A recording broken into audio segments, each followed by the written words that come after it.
Sir வணக்கம் sir. வணக்கம் sir, Amaran வெற்றியால Kanguva படத்துடைய ரிலீஸுக்கு ஏதாச்சும் சிக்கல் இருக்கா? 100% எந்த சிக்கலுமே இல்லை. அது நீட்டாக ஒரு 600லேருந்து 700 ஸ்க்ரீன் அது ரிலீஸ் ஆகிடும். தேட்டர் கொடுக்கறதுல தேட்டர் உரிமையாளர்கள்லாம் நல்லா போயிட்டு படத்தை ஏன் நம்ம எடுக்கணும் அப்படின்ற மாதிரி யோசிக்கிறாங்களா? அது நியாயமான விஷயம் தானே. நல்லா போயிட்டு இருக்க படத்தை எந்த தேட்டர்காரங்களும் எடுக்க மாட்டாங்க.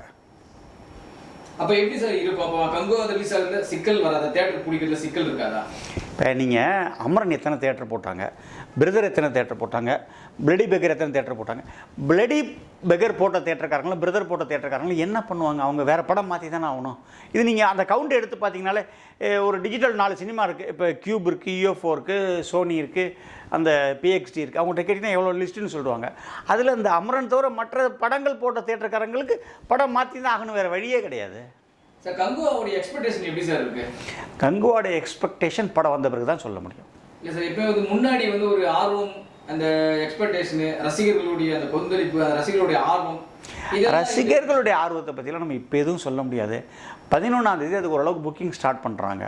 புக்கிங் ஸ்டார்ட் பண்ணுறது புக்கிங் இருக்குன்னு பார்க்கணும். 14ஆம் தேதி அந்த படம் ஸ்க்ரீன் ஆகி ரிலீஸ் ஆகி தியேட்டரில் விழுந்ததுக்கப்புறம், திரையில் விழுந்ததுக்கப்புறம், முழு படமும் பார்த்ததுக்கப்புறம் தான் நம்மளால் எதுவுமே சொல்ல முடியும். அது வரைக்கும் நம்ம சொல்லவே முடியாது. சார், அமரன் சிவகார்த்திகேயனுடைய கேரியரில் எந்த அளவுக்கு பெரிய வெற்றி நினைக்கிறீங்க? மிகப்பெரிய வெற்றி. இது இந்த அமரன் படம் பெற்ற கலெக்ஷன், அந்த நம்பர் இது வரைக்கும் அவருக்கு எந்த படத்துலையும் வந்ததில்லை. ரஜினி முருகன், வருத்தப்படாத வாலிபர் சங்கம், டானு, டாக்டர், எந்த படத்துலையுமே இந்த கலெக்ஷன் அவர் பார்த்தது கிடையாது. வரப்போகின்ற படங்கள், சிவகார்த்திகேயன் படங்கள், ஏன்னா இப்போ சமீபத்தில் பார்த்தீங்கன்னா இவருடைய முந்தைய படங்கள் இந்த அளவுக்கு பெரிய வரவேற்பு கிடைக்கல. ஒரு பிரின்ஸாக இருக்கட்டும், ஒரு மிஸ்டர் லோக்கல், இந்த மாதிரி திரைப்படம், அயலான் இந்த மாதிரி திரைப்படம் பெரிய அளவு வரவேற்பு வரல, கிடைக்கல.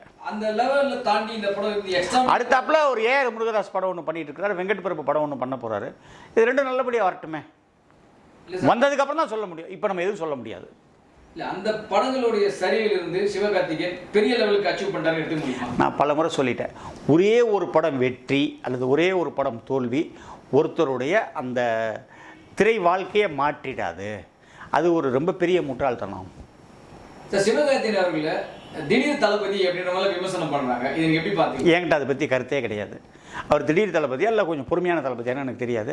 அந்த பையன் நல்லா நடித்தார்னா, ஜெயிச்சார்னா நல்லது.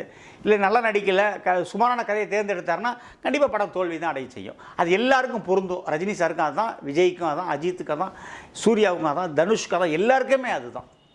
சார், சமூக ஊடகங்களில் சிவகார்த்திகேயன் படம் வசூல் அதிகமானதுனால தனுஷ் ஃபேன்ஸ் எல்லாம் இது பண்ணுறாங்க. நீங்கள் தீபாவளி வெளியிட்டீங்க, சோலாவை வெளியிட்டீங்க, நாங்களாம் ஒர்க்கிங் டே வெளியிட்டோம் அப்படின்ற மாதிரி சிவகார்த்திகேயன் ரசிகர்களுக்கும் தனுஷ் ரசிகர்களுக்கும் ஒரு வார் நடக்குது. இது நீங்கள் எப்படி பார்க்குறீங்க? இதை நான் பார்க்கவே இல்லை.